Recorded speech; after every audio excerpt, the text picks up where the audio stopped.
ini kita akan membahas topik yang sangat panas dan juga sangat membuat kita merinding bulu kuduk teman-teman ya.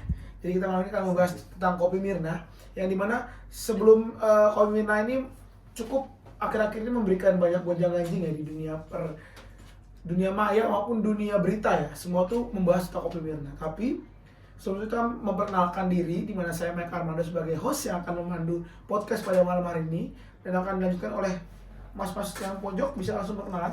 Nama saya Latan Suziki. Saya di sini sebagai narasumber utama yang akan menceritakan bagaimana kronologinya kasus kejadian Mirna ini terungkap kembali, yang pada awalnya nggak ada yang mencurigai, sekarang malah terkuak kembali pada tahun 2023 ini. Oke, terima kasih Mas Latan. Oke, boleh bawa sebelahnya? Oke, perkenalkan, nama saya Dian Fariza. Saya kan di sini saya sebagai narasumber pendukung, yaitu saya menanggapi beberapa pendapat-pendapat dari narasumber utama kami, yaitu Latansa. Oke, lanjut. Boleh Mbak sekarang?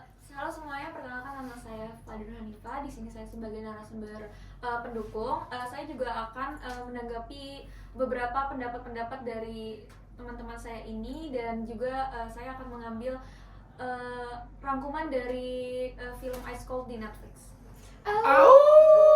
Boleh.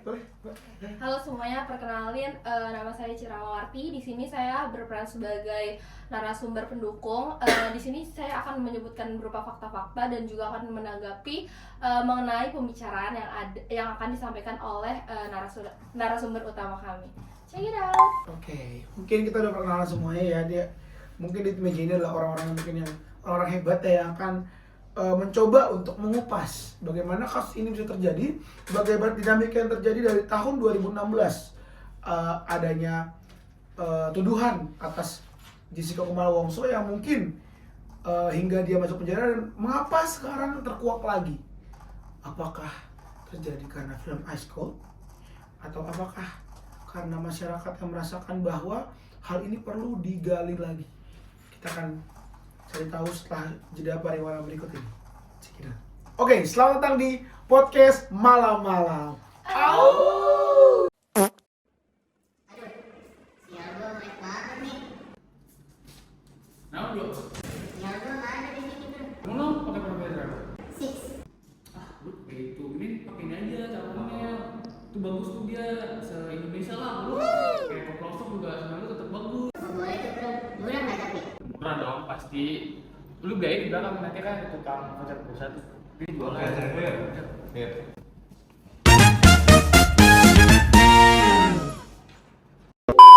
Oke, setelah kita sudah jeda pariwara tadi, kita akan sekarang masuk ke dalam segmen 1, di mana di segmen ini kita akan memaparkan bagaimana timeline yang sudah terjadi pada kasus ini, sehingga menghadirkan banyak gonjang-ganjing, banyak perdebatan, dan banyak pertanyaan. Apakah kasus ini adalah kasus yang sudah selesai atau bagaimana? Apakah masih ada orang yang masih belum merasakan keadilan dalamnya? Jadi kita bisa pilah pada malam ini, karena kita akan bacakan timeline-nya. Boleh silakan dari narasumber sebelah saya. Jadi hari ini aku akan membacakan gimana kronologi singkatnya antara pertemuan Jessica dan Mirna. Pada awalnya adalah Jessica Mirna itu merupakan sahabat dekat, tapi si Jessica Mirna ini LDR ceritanya. Jadi Jessica-nya itu di luar negeri. Terus pada tanggal 6 Januari si Jessica ini pulang lah ke Jakarta. Jadi mereka tuh mengadakan reuni kecil. Lalu mereka janjian di cafe yang namanya Oliver nih. Itu tuh ada berada di GI, Grand Indonesia. Nah, yang pertama kan mereka sepakat bertemu di cafe ini pada jam 5 sore. Tapi Jessica ini pada awalnya dia tuh datang duluan nih guys. Jadi dia tuh datang di sekitar pukul 3:30. Nah, sembari Jessica menunggu lama di cafe tersebut, jadi Jessica mungkin dia memesankan kopi dulu untuk si Mirna ini. Nah, kebetulan si Jessica ini pesan 2 gelas kopi, yaitu kopi Vietnam. Karena for your information, katanya Mirna ini suka sekali sama kopi Vietnam. Setelah menunggu kedatangan Mirna, Jessica ini dia kan membawa paper bag ya. Jadi tuh Jessica ini menyusun paper bag di atas meja-meja. klaim dia sih katanya dia supaya nggak gabut aja gitu. Tapi itu yang menjadi motif juga dicurigai. Terus setelah itu Mirna datanglah pukul 5:16. Lalu akhirnya si Mirna segeralah menyicipi kopi yang Jessica pesan. Tidak lama setelah itu si Mirna merasakan tubuhnya itu tidak enak. Lalu si Mirna itu beberapa saat kemudian dia langsung jatuh pingsan. Nah disitulah awal mula kronologi cerita kopi sianida ini. Saya lanjutkan kepada Michael. Oke, terima kasih atas tentang kasus yang sudah diberikan. Tapi baik lagi kita disclaimer bahwa apapun yang kita utarakan di sini adalah murni dari hasil riset kita pribadi. Ya, Jadi kita kita tidak, riset di artikel dari jadi kita Tirto. kita meriset semuanya. Jadi dan ini kita sangkut pautkan dengan opini-opini kita gitu. Iya. Jadi kita sangkut pautkan bagaimana pandangan kita sebagai mahasiswa Iya. kita menyikapi hal tersebut. Jadi kita masuk dalam pertanyaan pertama ya. Jadi mungkin yang akan saya tanyakan adalah tanggapan pemerintah dan penegak hukum terhadap kasus kopi sianida harus dievaluasi dalam konteks HAM dengan memastikan transparansi, keadilan dan perlindungan hak-hak individu dalam proses investigasi dan pengadilan. Jadi kan kita lihat nih bagaimana kasus kopi Mirna ini disiarkan juga, tapi hanya persidangan saja. Bagaimana proses hingga persidangan kita nggak tahu juga. Jadi itu mungkin perlu transparansi dan bagaimana, dan menurut kalian itu bagaimana? Menurut dari para narasumber ini bagaimana tanggapan kalian melihat hal tersebut? Tanggapan pemerintah dan penegakan hukum itu harus dilakukan secara konteks hak asasi manusia dengan memastikan transparansi, keadilan dan perlindungan hak-hak individu, di mana kasus Mirna ini sangat mencurigakan ya, dengan bukti-bukti sangat tidak terpercaya.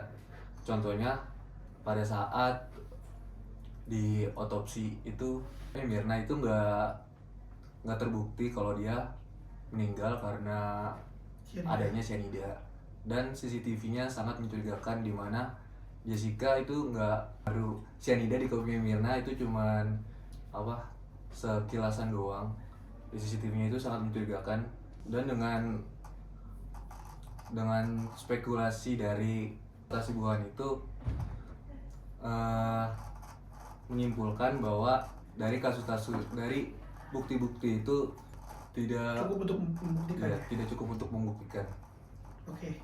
Jadi mungkin dari sini kita melihat tentang bahwa ya banyak sekali hal janggal dalam persidangan seperti itu ya. Iya. Karena sepengetahuan saya pembaca online ya, karena indikasi cyanida yang ada di lambung dari seorang Mirna mungkin sama dengan cyanida yang ada di buah apel. Betul. Jadi mungkin hal tersebut tidak bisa dikatakan bahwa dia mati karena racun cyanida. Iya. Tapi itulah yang digiring oleh media bahwa ke kita adalah Mirna meninggal karena cyanida, dan mungkin itulah yang perlu kita tahu dan kita transparansi. Gimana kalau dari narasumber lain, apakah ingin ada yang menanggapi? Sebenarnya kalau misalkan membahas permasalahan ini kan sebelumnya itu juga kasusnya sempat dibahas mengenai Mirna yang meninggal itu karena pingsan dulu akibat lambung atau kopi dan segala macamnya gitu ya. Terus tiba-tiba ada persidangan segala macam, terus juga ada kasus-kasus yang memang diikuti oleh beberapa pihak kepolisian, terus pihak pemerintah dan lain-lain untuk mengikuti kasus ini gitu. Jadinya makin rumit, ada problematika dalam sidang, ada kasus-kasus yang memang tidak terlihat di dalamnya gitu, sampai akhirnya ada problematika yang memang kita tahu gitu, sampai booming banget di tahun tersebut, sampai sidang pun berbulan-bulan gitu. Lama banget lah jangka waktunya antara sidang yang pertama sampai yang akhir gitu, sampai akhirnya ada tuntutan bahwa Jessica itu dituntut untuk dipenjara selama 20 tahun gitu. Sebenarnya untuk hak asasi manusia yang ada di Jessica sendiri ini masih kurang banget, karena sebenarnya lawyernya Jessica sendiri itu udah ngejelasin beberapa hal yang memang bahwa Jessica ini sebenarnya nggak bersalah gitu, tapi ternyata setelah ada pemeriksaan dan segala macam, entah itu memang sudah dimodifikasi oleh pemerintah, sudah dimodifikasi oleh beberapa pihak yang memang ada sangkut paut oleh kasus ini, kita juga nggak tahu gitu. Tapi setelah berbagai macam tahun, terus habis itu berjalan akhirnya keluar yang kasus mengenai dokumenter Ice Cold ini, akhirnya terkuak bahwa sebenarnya tuh ada perbincangan yang sebenarnya Jessica ini tuh nggak bersalah gitu ya, benar sama yang dikatakan oleh lawyernya Jessica sendiri gitu, karena memang cukup janggal untuk beberapa informasi yang diberikan, dan mungkin ini bakal dibahas juga buat di next pertanyaan juga kali ya. Iya, karena banyak hal mungkin kasus ini masih belum dikategorikan sebagai Jessica yang tidak salah sebenarnya, karena masih belum ada putusan untuk membebaskan Jessica ya. Jadi kita masih tetap berharap untuk Jessica bisa diselamatkan, karena mungkin kita di sini berbicara HAM bahwa hal ini sudah pasti karena kurangnya transparansi. Yang akan menjadi titik yang akan disalahkan adalah lembaga-lembaga hukum. Bagaimana lembaga hukum bisa akhirnya menyalahkan Jessica, padahal semua bukti yang ada itu adalah bukti yang mungkin belum bisa dikatakan cukup valid ya, dan juga cukup untuk bisa mengatakan bahwa Jessica adalah seorang pembunuh. Jadi mungkin kalau dari ini topiknya sangat menarik ya. Jadi untuk teman-teman bisa ada yang bisa menanggapi lagi, boleh silakan. Bagaimana ini bisa mempengaruhi keyakinan masyarakat gitu akan lembaga hukum yang ada di negara kita gitu. Karena ini kan sangat-sangat membahayakan ya. Oke, boleh silakan. Mungkin kalau misalnya dari saya, mungkin karena ini kali ya, dari awal kasus ini terungkap aja tuh dari 2016, dari awal Mirna masuk rumah sakit, terus mulai sidang segala macam itu kan pokoknya katanya si Jessica ini nggak boleh diwawancara, karena itu tuh itu bikin janggal juga kenapa dia nggak boleh diwawancara, dan itu menjadi menimbulkan suatu pertanyaan kepada masyarakat publik, kenapa Jessica nggak boleh diwawancarain. Jadi kan Jessica ini nggak bisa berpendapat atau menyuarakan apa yang terjadi pada saat itu. Terus jadi selama ini tuh masyarakat itu selalu tergiring opini yang kayak Jessica ini salah, karena apapun yang terjadi di media sosial itu kayak dari news, dari berita-berita itu tuh selalu menginformasikan kalau misalnya Jessica salah karena Jessica begini begitu. Sedangkan yang kayak dibilang sama Fadia tadi itu cyanida itu tuh kayak itu jumlah tuh terlalu kecil kan, sedangkan itu ada di dalam satu apel. Terus juga saya mencari info juga waktu itu kalau misalnya ternyata pada saat itu tuh Mirna katanya lagi diet, dan rata-rata orang kalau misalnya diet itu nggak boleh minum kopi kan, karena biasanya kalau orang GERD itu tuh kayak nanti asam lambungnya naik gitu. Mungkin pada saat itu Mirna juga mungkin lagi diet, terus tiba-tiba dia minum kopi Vietnam yang mana itu kuat banget, terus jadi lambungnya kaget. Sedangkan banyak juga orang yang banyak orang meninggal gara-gara asam lambung. Bisa jadi Mirna juga seperti itu juga gitu, tapi orang-orang menganggapnya si Jessica ini memasukkan cyanida gitulah gitu. Tapi sampai saat ini sih masih belum ada bukti yang valid entah Jessica ini benar memasukkan cyanida itu ke dalam kopi Vietnamnya si Mirna atau enggak. Itu masih kita cari-cari lagi informasinya, karena sejauh ini dari yang kita dapat itu informasinya kita itu melihat kalau misalnya Jessica itu tidak terbukti salah karena belum ada bukti-bukti yang valid gitu. Karena selama ini tuh selalu asumsi-asumsi aja, bukan bukti-bukti valid yang ada datanya, yang bener-bener ini Jessica salah gitu tuh masih belum ada gitu, kurang lebih gitu. Oke, jadi memang jika saya luruskan bahwa sebenarnya masih banyak spekulasi yang bisa hadir ya di tengah masyarakat, tapi media menggiring semua opini-opininya itu bahwa Jessica pembunuhnya. Jessica yang meracuni Mirna. Padahal masih banyak pemikiran atau spekulasi yang masih bisa hidup gitu. Mungkin dia tadi karena lagi diet ataupun mungkin hal-hal lain yang bisa terjadi. Tapi jika kita kaji lagi lebih dalam teman-teman ya, hal ini karena tidak ada transparansi dan ada penggiringan opini yang merubah semua pandangan manusia tentang kasus ini, hal ini sangat berdampak bagi masyarakat, sangat berdampak bagi psikologis masyarakat. Bagaimana hal-hal fakta-fakta yang terdapat dalam kasus ini bisa jadi terbungkam, dan mungkin akan menjadi ketakutan di dalam masyarakat yang merasa bahwa lembaga hukum sudah tidak fair, lembaga hukum sudah tidak ada transparansi dalamnya, sudah tidak bisa dipercaya lagi. Nah, bagaimana upaya yang bisa dilakukan untuk bisa memperbaiki hal tersebut? Mungkin kita lembaga hukum sudah terlalu jauh ya, sudah terlalu mungkin bagi menurut kita salah dan perlu untuk ada perbaikan. Bagaimana agar bisa eh, menghilangkan stigma-stigma negatif di masyarakat untuk lembaga hukum. Oke, mungkin kalau dari saya untuk menghilangkan stigma-stigma masyarakat terhadap kasus ini mungkin dimulai dari yang kemarin ada dokumenter itu kali ya kan, film dokumenter itu kan jadi membuka pikiran kita lagi, itu merefresh otak kita supaya oh ternyata Jessica nih belum terbukti salah nih, sedangkan apa yang udah ada dari sebelum-sebelumnya ini ternyata masih belum valid nih, mungkin kayak gitu. Dan dengan adanya dokumenter Ice Cold tersebut juga menjadi apa ya, banyak masyarakat yang mencari lagi informasi, memegang informasi dan menyuarakan, mereka tuh speak up kalau misalnya Jessica nih belum terbukti bersalah gitu. Jadi mereka juga ibaratnya kayak justice for Jessica gitu. Gimana tanggapan dari narasumber? Kalau menurut saya media sosial dan teknologi sangat penting untuk menyebarkan informasi yang konkret, di mana masyarakat Indonesia kan banyak yang masih percaya sama hoax ya, masih gampang percaya sama hoax. Nah, media sosial ini sangat berpengaruh untuk masyarakat, di mana menyebarkan fakta-fakta yang terjadi dalam kronologi cerita biar jelas sama masyarakat. Kalau misalnya masih opini-opini yang bias, itu bisa jadi nggak jelas juga kasusnya. Oke, terima kasih atas tanggapannya Mas. Tapi di sini mungkin kita kerucutin lagi bahwa yang kita fokuskan adalah bagaimana pemerintah seharusnya bersikap. Karena media sudah pasti menggoreng opini yang sudah keluar dari lembaga hukum. Ya, jadi mungkin lembaga hukum mengeluarkan bahwa Jessica salah, tapi belum terbukti salah nih. Tapi media itu sudah bisa menggoreng kayak Jessica salah, Jessica melakukan ini itu. Jadi bisa banyak hal-hal yang digoreng sesuai output dari lembaga hukum. Jadi menurut kalian bagaimana langkah yang harus dilakukan oleh lembaga hukum agar apa? Agar juga bisa menyetarakan bahwa keadilan untuk Jessica maupun untuk Mirna. Dimana untuk Mirna adalah untuk pengetahuan siapa yang menjadi dalang dari pembunuhan tersebut. Untuk Jessica bahwa jika memang bukan dia pembunuhnya, mengapa harus dia disalahkan? Jadi seakan-akan harus ada kambing hitam di sini. Tapi boleh untuk pandangan teman-teman semua bagaimana lembaga hukum, apakah lembaga hukum harus bertransparansi atau kalau lembaga hukum harus tegas bahwa jika ada berita hoax harus dipotong, nggak boleh nih atau gimana? Boleh.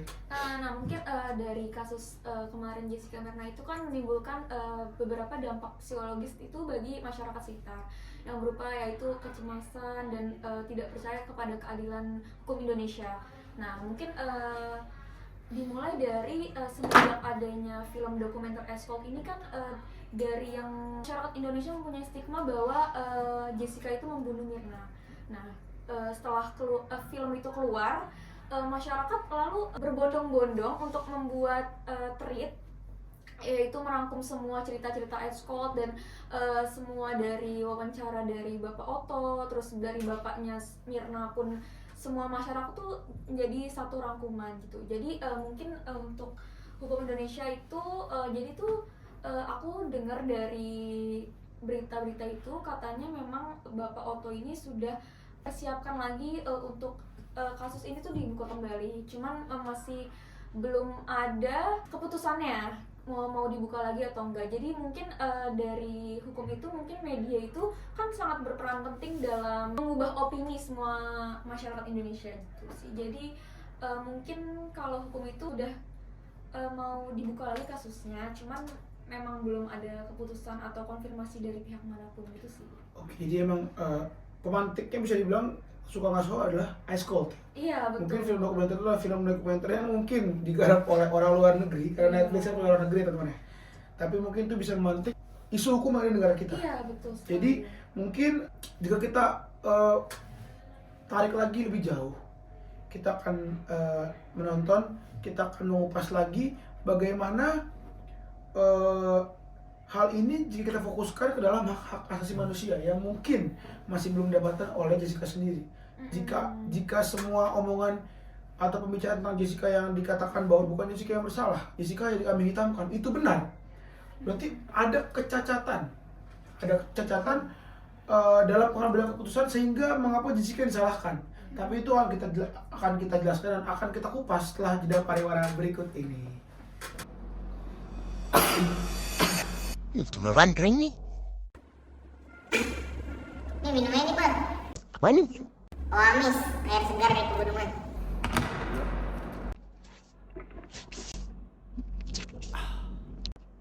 Juga nih. Iya, segar banget. Iya bro. Ya. Oke, selamat datang di podcast malam-malam. Oke, kita akan masuk ke segmen selanjutnya.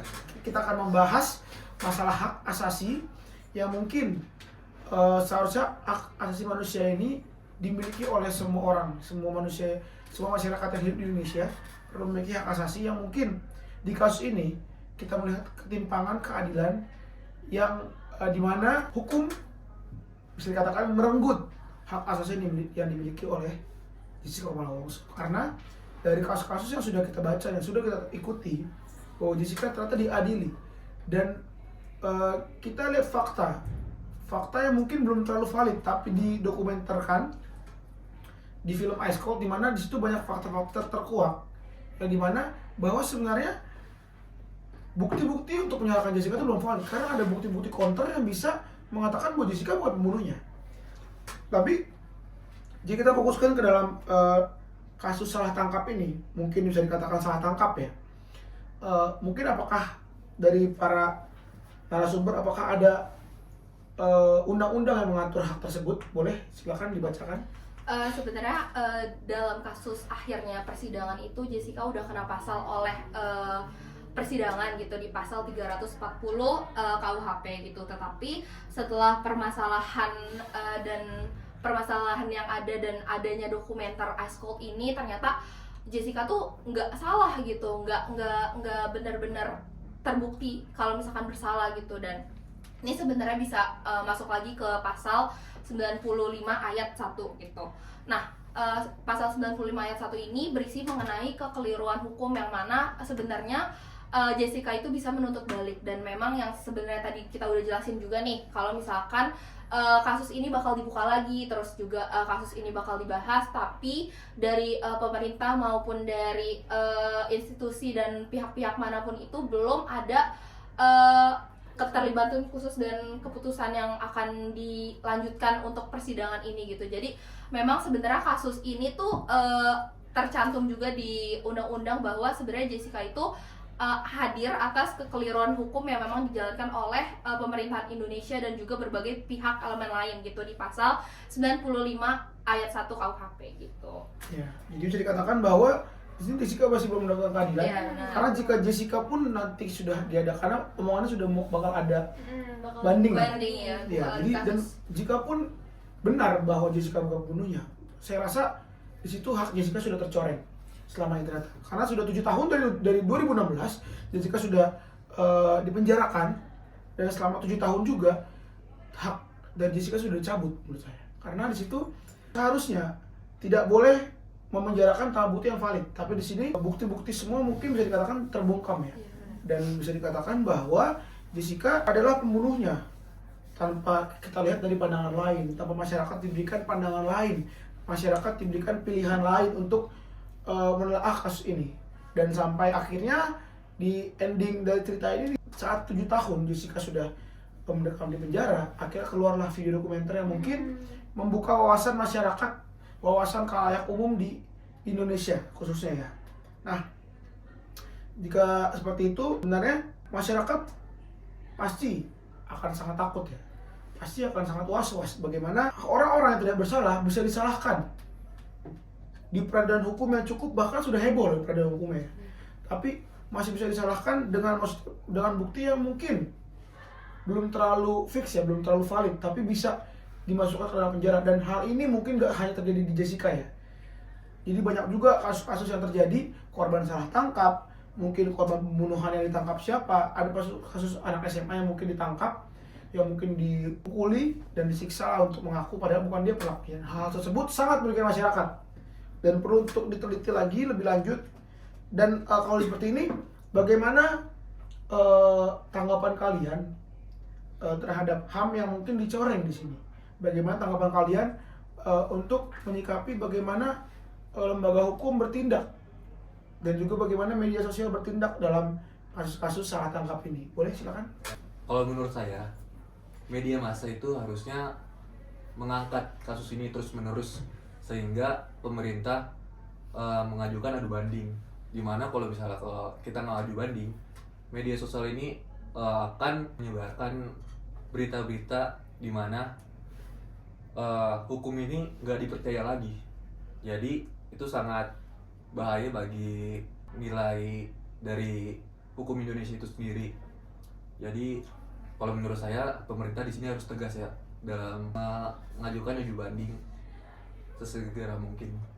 Oke, boleh ada tanggapan lain yang mungkin masih bisa kita utarakan di sini? Oke, media massa itu juga berperan penting banget kan ya dari yang kita bahas sebelumnya juga. Nah, di sini sebenarnya dari omongan-omongan keluarga dari Mirna sendiri itu sempat ada beberapa hal yang omongan itu sebenarnya nyeleweng banget atau blunder gitu ya, jadi blunder gitu ke media massa. Seharusnya juga media massa itu bisa mengangkat berita-berita itu jadi satu berita yang memang ini runtutan kasus Mirna tuh kayak gimana sih, kok ada omongan yang memang nggak sesuai sama faktanya, nggak sesuai sama pengadilan dan lainnya, itu sebenarnya harus diusut tuntas oleh media massa gitu. Apalagi peran pers itu penting banget buat kasus-kasus persidangan seperti ini gitu di pemerintahan gitu, dan pemerintah seharusnya juga bisa tegas untuk bisa membawahi atau mewewenangi beberapa kasus-kasus yang memang media massa ini terjun langsung, turun langsung ke dalam persidangan untuk bisa mesertai gitu bahwa omongan ini ternyata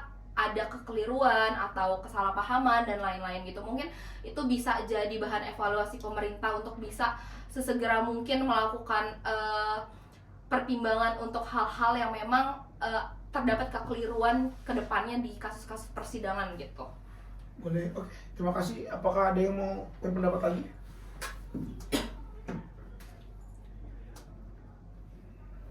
Mungkin mau menanggapi dari yang Citra bilang tadi, ya setuju banget karena pemerintah ini kan juga masih belum transparansi dengan kasus Jessica Mirna ini. Seperti yang tadi bilang Citra, bapaknya Mirna ya, ada omongan yang dia blunder itu juga kenapa nggak di-up di publik, sedangkan beberapa hal kecil dari Jessica aja tuh selalu di-up gitu. Masa kesalahan-kesalahan kecil Jessica tuh selalu di-up gitu. Kenapa kecurigaan terhadap bapaknya Mirna kenapa nggak di-up juga gitu. Terus kita juga masih kurangnya peran pemerintah sih dalam menanggapi kasus-kasus seperti ini. Jadi seperti yang dibilang tadi pas di awal itu, jadi banyak masyarakat yang udah nggak percaya lagi sama pemerintah dan orang-orang yang berwenang gitu. Terus apalagi kan sebenarnya kasus ini kan bersifatnya hukum pidana, jadi sebenarnya sedikit menyenggol ke ini sih HAM dan keadilan kita gitu. Jadi mungkin kalau dari saya dan kita semua, mungkin kita mau minta aja gitu ke pemerintah untuk mengusut ke orang-orang yang mencurigakan selain Jessica gitu, supaya untuk pelakunya itu tuh nggak spotted ke Jessica doang gitu, supaya Jessica juga mendapatkan keadilan dan perlindungan HAM yang selayaknya harus dia dapatkan gitu. Oke, kita akan lanjutkan karena tadi ada beberapa kesalahan teknis yang akan dilanjutkan oleh narasumber Fadil. Oke, jadi dari peristiwa tersebut itu menimbulkan keprihatinan pada Jessica, yaitu keprihatinan yang melibatkan hak asasi manusia, terus hak dasar, lalu keamanan pada individu Jessica sendiri. Jadi mungkin pemerintah mesti menegakkan keadilan lebih lanjut kepada Jessica. Mungkin dengan memberikan keadilan dan menjamin kehidupan Jessica itu aman, tentram dan damai. Kalau misalkan kasus ini sudah selesai, gitu aja sih, Meg. Oke, kalau kayak gitu, terima kasih. Mau tambahan silakan. Jadi di sini kita semua sebenarnya itu hanya menuntut keadilan ya. Ya, kalau misalnya Jessica salah, jadi itu semuanya menerima asalkan ada bukti yang benar-benar bisa diterima oleh masyarakat. Misalnya kalau bukti-bukti yang cuman naro kayak cyanida gitu padahal nggak tahu siapa yang naro, itu nggak bisa banget diterima sama masyarakat. Ya gitu aja.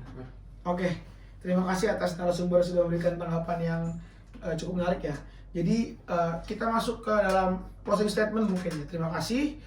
Tapi yang perlu digarisbawahi adalah jika saya rangkum dari awal sampai akhir bahwa hal ini sudah pasti jika terjadi bukan Jessica pembunuhnya, bisa dikatakan bahwa hal ini adalah pelanggaran HAM yang bisa dikatakan cukup parah.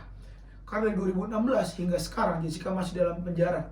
Yang mungkin jika sudah terjadi, Jessica mengadakan banding dan meminta ganti rugi. Hal apa yang bisa dilakukan pemerintah untuk mengganti 7 tahun Jessica dalam penjara? Itu hal yang mungkin tidak mungkin bisa diganti oleh uang dan apapun itu. Yang bisa mengganti hal itu adalah keadilan dan siapa pembunuh sebenarnya untuk terkuak. Jadi hal ini sangat berdampak bagi semua khalayak, bagi semua lapisan masyarakat dan bagi semua lembaga-lembaga, di mana hal ini bisa menjadi bumerang bagi lembaga hukum, di mana jika ada kesalahan pengambilan keputusan, lembaga hukum akan diberikan stigma negatif dalam masyarakat, di mana masyarakat tidak akan percaya kepada lembaga hukum bahwa terjadi korban salah tangkap, bisa dikatakan salah tangkap. Di mana jika terkuak Jessica bukan pembunuhnya, bisa dikatakan bahwa Jessica ini hanya menjadi kambing hitam, dan masyarakat tuh tidak mau hal tersebut, gitu. Karena hal tersebut bisa terjadi berulang-ulang dan bahkan tidak tahu menimpa siapa. Jadi stigma-stigma itu harus dihilangkan dalam lembaga hukum, karena kita percaya lembaga hukum di negara kita adalah lembaga hukum yang baik, yang aman dan juga adil untuk semua masyarakat. Dan hal ini bisa jadi tamparan keras untuk para pihak yang terkait, di mana keadilan sudah pasti akan terungkap, keadilan sudah pasti akan terbuka dengan apapun hal yang mantik, bisa dengan mungkin film dokumenter ataupun dengan isu-isu yang terjadi, pasti keadilan itu akan hadir. Jadi bagaimana kita menyikapinya, kita sebagai masyarakat juga harus terus mengawal isu ini agar tidak terjadi kesalahan kedua kalinya yang sudah terjadi hingga Jessica di dalam penjara kemarin. Jadi untuk semua teman-teman di rumah, jangan lupa terima kasih sudah menyaksikan podcast kami, podcast malam-malam, dan jangan lupa selalu tonton podcast kami di platform-platform yang sudah tersedia. Oke, terima kasih semuanya, stay safe dan selamat malam. Jangan lupa nonton kami di podcast malam-malam. Au.